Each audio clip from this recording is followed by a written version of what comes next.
In the Srimad Bhagavatam, in the beginning, in the first canto itself, Suta Goswami describes what is the highest religion, highest religious system, or the topmost spiritual practice, wherein Suta Goswami says, Savai pumsam paro dharmo yato bhakti radhokshaje ahaituki apratihata yayatma suprasidati.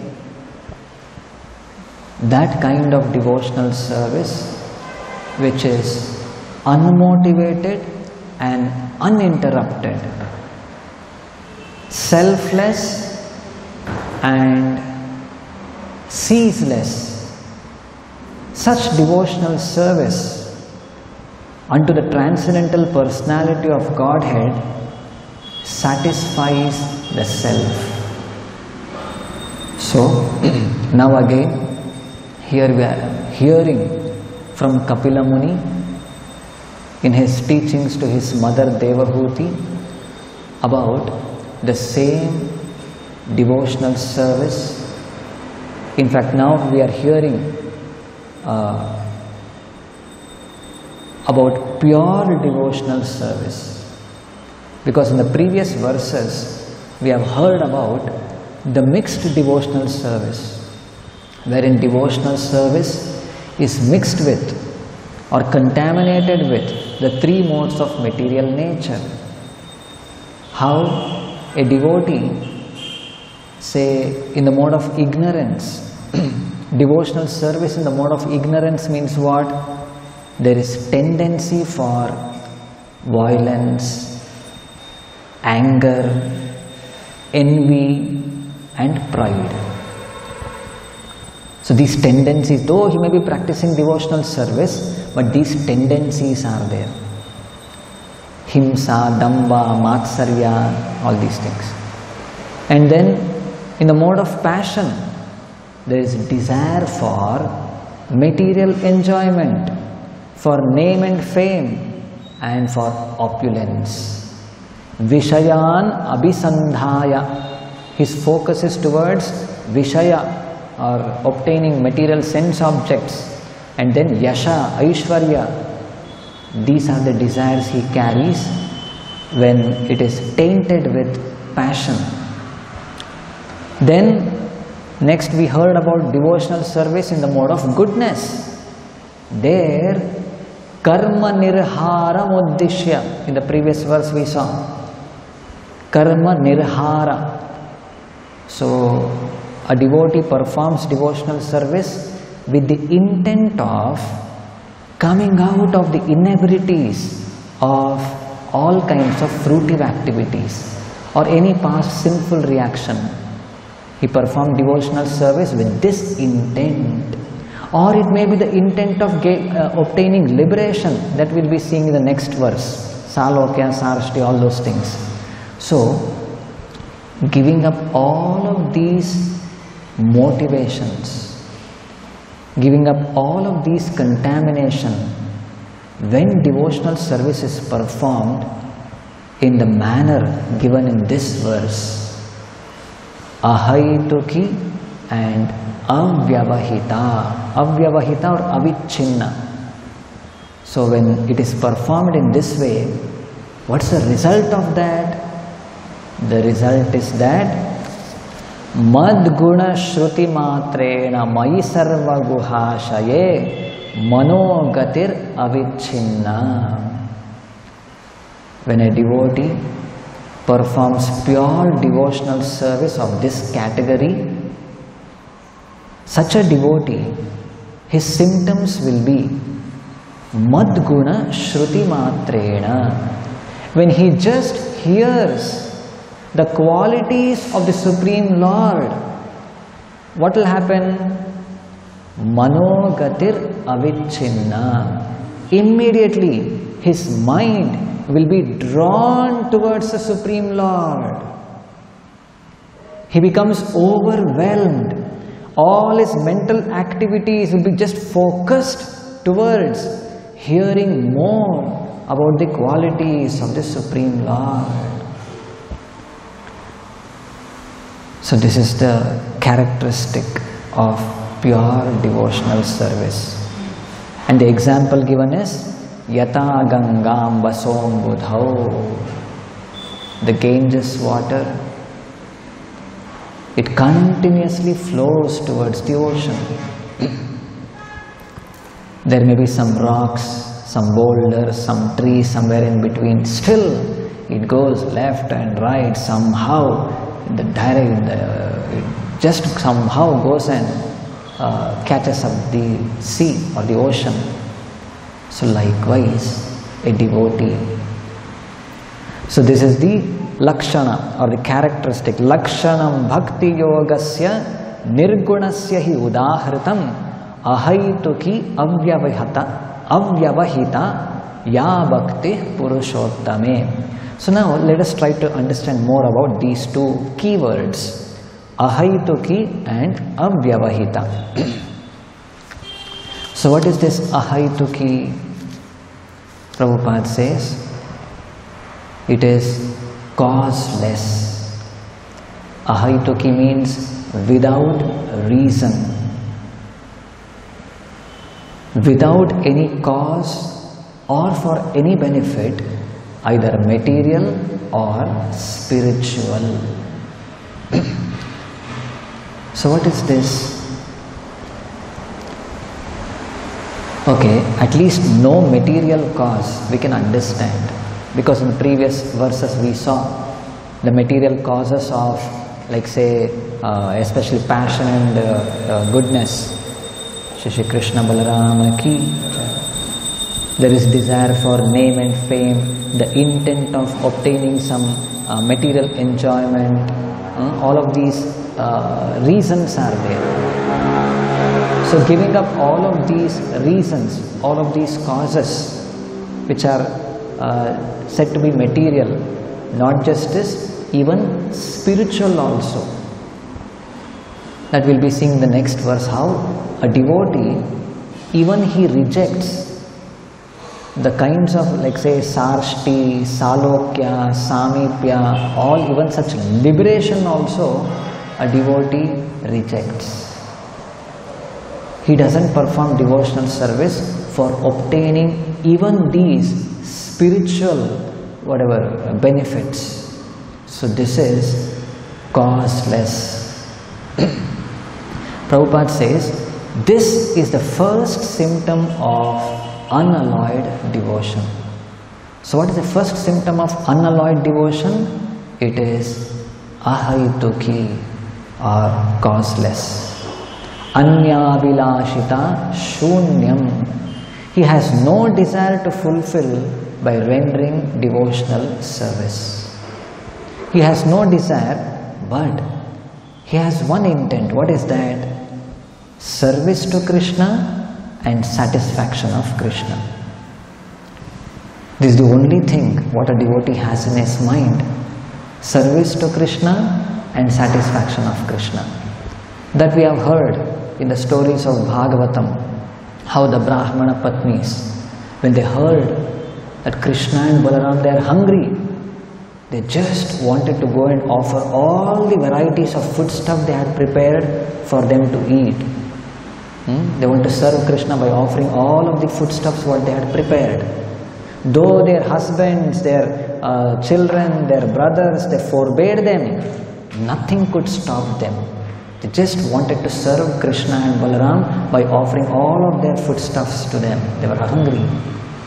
And then the gopis, how? It will take this dust to Narada Muni and go and give it to Krishna.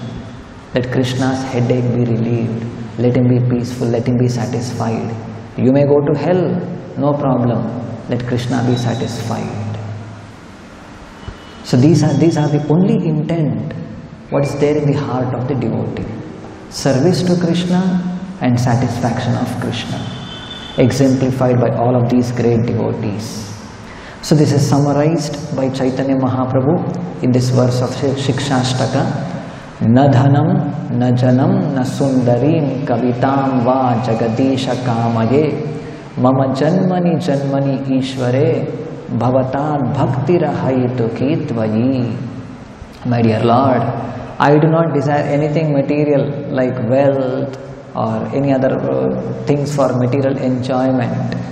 I simply want your service, life after life, which is ahayituki, without any material cause, without any other motivation, which is selfless.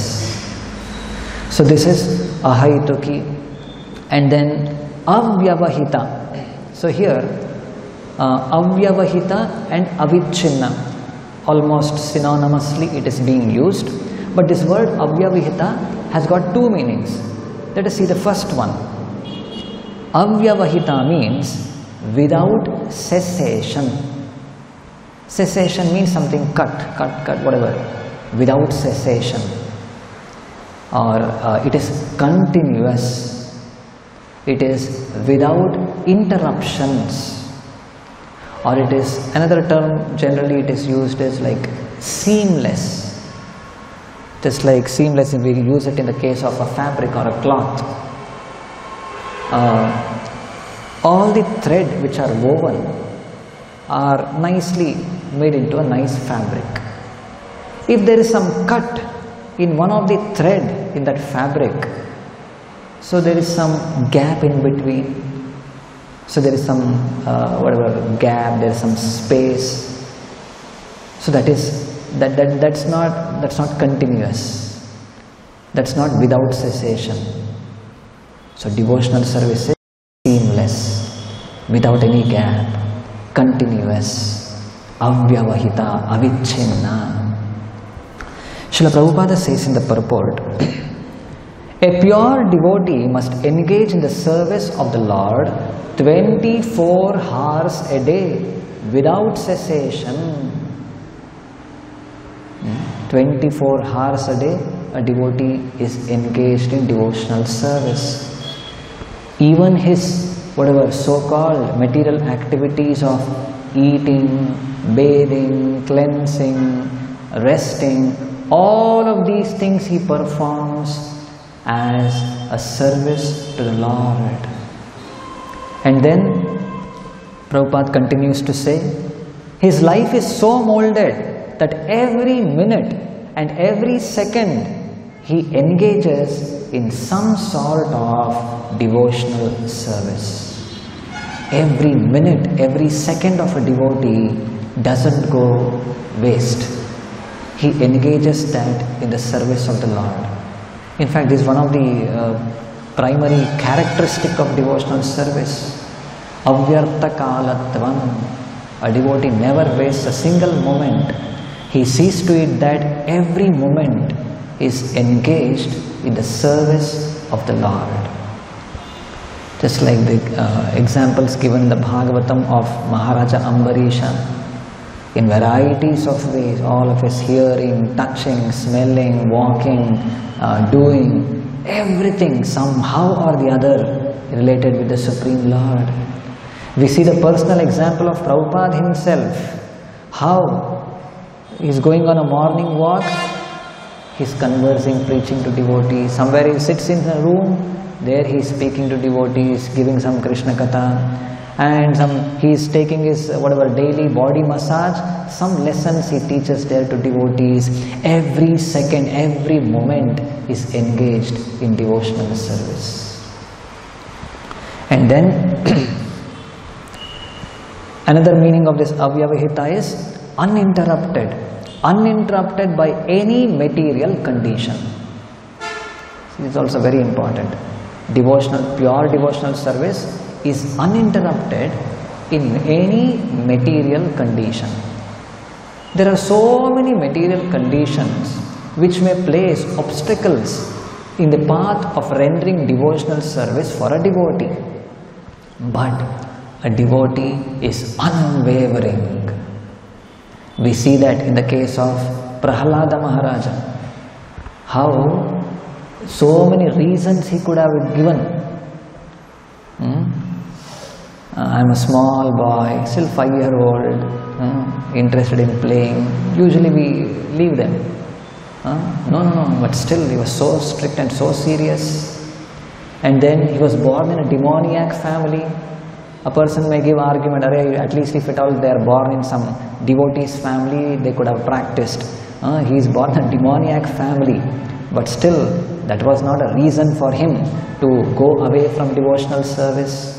And then, whatever objection from his own father, Hiranyakashipu, how much he was against his son practicing devotional life. Still, Prahlada Maharaja's devotion was uninterrupted, irrespective of any material condition. So this is the characteristic of pure devotional service. No material condition can stop the flow of the devotional service of a pure devotee, like the Ganges, spontaneous attraction just by hearing. The affinity between devotee and the Supreme Personality of Godhead is natural. So just like the Ganges, the example given, Kunti Maharani also prays, Tvayi me ananya vishaya matir madhupate sakrit ratim udvahatad adha gange vaugham udanvati. My dear Lord, let my attraction be drawn towards you. Just like how the river Ganga is drawn towards or continuously moving towards the ocean, irrespective of whatever conditions, whatever obstacles it may be. We see that in her personal life, Kunti Maharani, so much of obstacles, so much of problems, unfavorable material conditions she was put into. When Krishna sent Akrura to go and get the news what's happening in the palace of Hastinapura. So Akrura, when he comes there, when he meets Kunti, she starts crying. She starts expressing her grief. There was so much of whatever conspiracy going on in the palace to kill her sons. She says how she's just like a lamb in the midst of so many jackals or some wild animals. A lamb in the middle of all of them. That was her condition. But still, her devotion to the Supreme Lord was not obstructed. She continued with her devotion, faith in the Supreme Lord. And we see later how the Lord personally came and helped her and her sons. And then there is no need to practice meditation to attain such attraction. This is another thing what Prabhupada mentions in the purport. There is no need to practice meditation or anything to attain such attraction. Just by performing some meditation, some religious, ritualistic activities, can we obtain such unmotivated, uninterrupted devotion? The answer is no. You will not be able to get through that. We can remember the verse of Rupa Goswami wherein he says, Krishna bhakti rasa bhavita matihi kriyatam yadi kutopi labhyate. Then janma koti sukritibir nalabhyate tatra laulyam ekalam mulyam. It is that intense greed, intense hankering to render service to the Supreme Lord, love towards the Supreme Lord. Even with janma koti sukruti, just by performing some religious rituals or some sukruti, pious activities, or any form of just simple some meditation, no, you will not be able to get it. So this is one meaning of the word avyavahita, without cessation, without interruptions, which is continuous.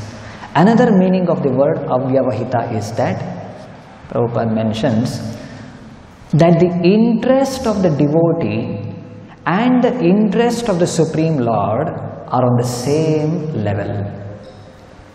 So here the meaning of this word avyavahita is given as not separated, not something separate from the interest of the Supreme Lord.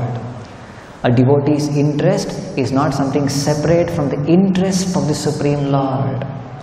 The devotee has no interest but to fulfill the transcendental desire of the Supreme Lord.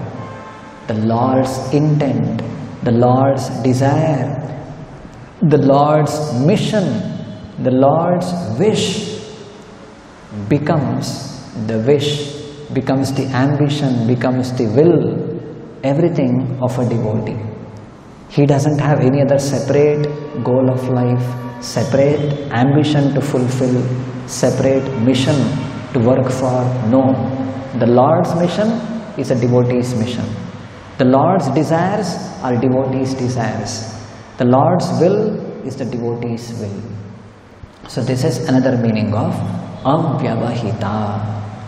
That is, no separate interest, nothing separate from the will of the Supreme Lord. And then,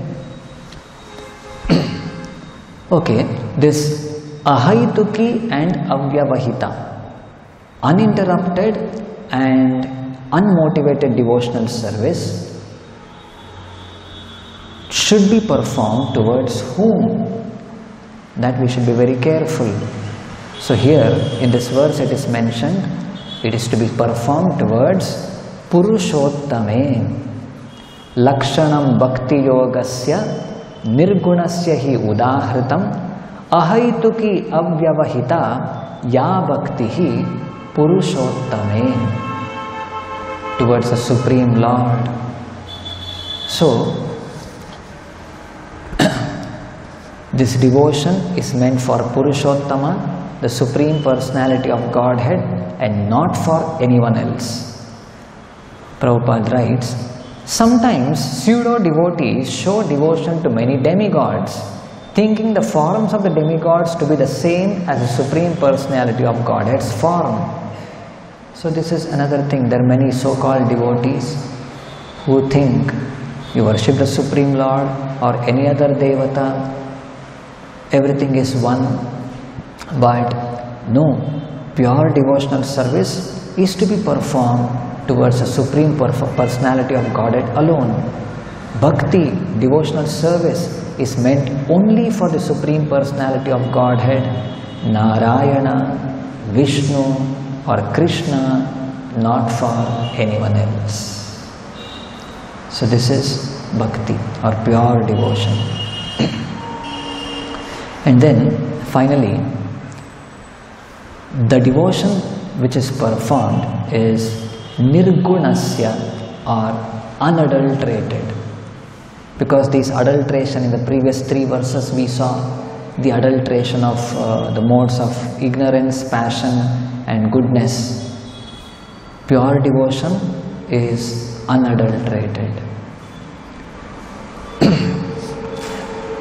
In this purport, what we read today, given by Prabhupada for this verse, we see Prabhupada mentioning different things which are all, like say, unadulterated, or the use of word transcendental, which is beyond the 3 modes of material nature. How or why a pure devotee is attracted, his mind is attracted towards a Supreme Lord. The reason Prabhupada mentions like this. So here in the purport we find in the various parts of this purport, the Lord's qualities are transcendental or nirguna. That is given.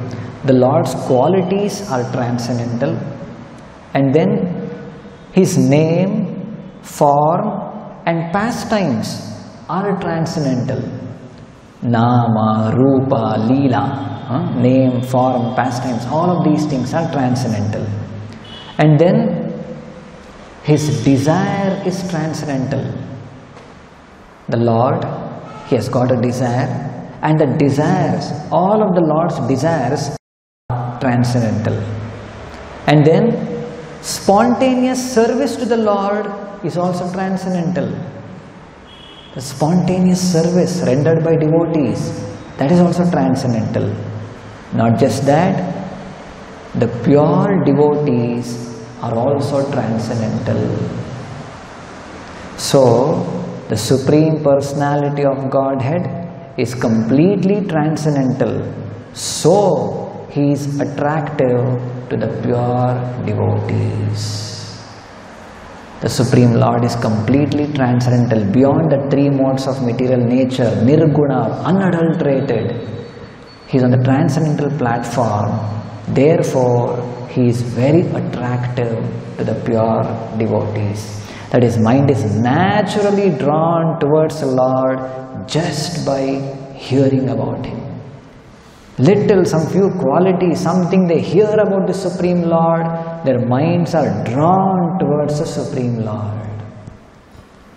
The best example we see from the incident of Mother Rukmini Devi. Just by hearing about the transcendental qualities of Lord Krishna from the words of great saintly people, Narada Muni and all, her mind was drawn towards Him to the extent that she offered her life to Krishna. She had never seen Him. Just by hearing about His qualities, she offered her life to Krishna. To the extent that how? She said, if at all I am forcefully, unwillingly, I am being married to this Shishupala or anyone else, I'll just perform severe austerities and give up my life and continue to perform austerities life after life until I get Krishna. So this is the result of pure devotional service. Just by hearing, this is a characteristic what we can see. And also, we can remember here about the incident which took place, or what Prabhupada's experience, what he mentions in the Jaladuta diary also. Prabhupada, when he started off the journey, almost 36-37 days, he was traveling in the ship, in the Jaladuta. So much of troubles he had to face, seasickness, he was unable to eat anything, no hunger, he was unable to, a lot of difficulties, health problem he was facing, and dizziness, and headache, tiredness, all of these things. Far away from Vrindavan, far from home, no devotee association there. But Prabhupada mentions in his Jaladuta diary that the only solace what I am getting here is by reading the Chaitanya Charitamrita, the pastimes of Lord Chaitanya.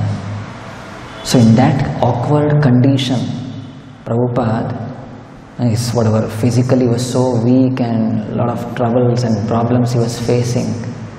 And he says his only solace, only source of happiness is he is getting when reading the pastimes of Lord Chaitanya Mahaprabhu, the Chaitanya Charitamrita. So this is the characteristic of pure devotional service, that just by hearing about the Supreme Lord, His pastimes, His qualities, His name, anything, a devotee's mind is naturally drawn towards the Supreme Lord, irrespective of whatever material conditions he may be put into. So this is the characteristic of pure devotional service, wherein it gives full satisfaction for the self. So if at all we are not satisfied as a devotee by performing, rendering devotional service, means we should check for ourselves whether our devotional service is belonging to this category. Is it causeless, or do I have some cause, some intent of some material enjoyment, for name and fame, for any of such things? Then, or is it apratihata or avyavahita? It is uninterrupted, or my devotional service is interrupted. Whatever, some stopped gap, little by little, or some lot of deviation is there. We should check for ourselves. If it is performed in this particular manner, then it satisfies the self. Then the characteristics, what is exhibited, just by hearing anything about the Supreme Lord, a devotee, irrespective of whatever condition he is there in, his mind will be drawn towards the Supreme Lord. We'll conclude with this. Grantraj Srimad Bhagavatam ki, Srila Prabhupada ki,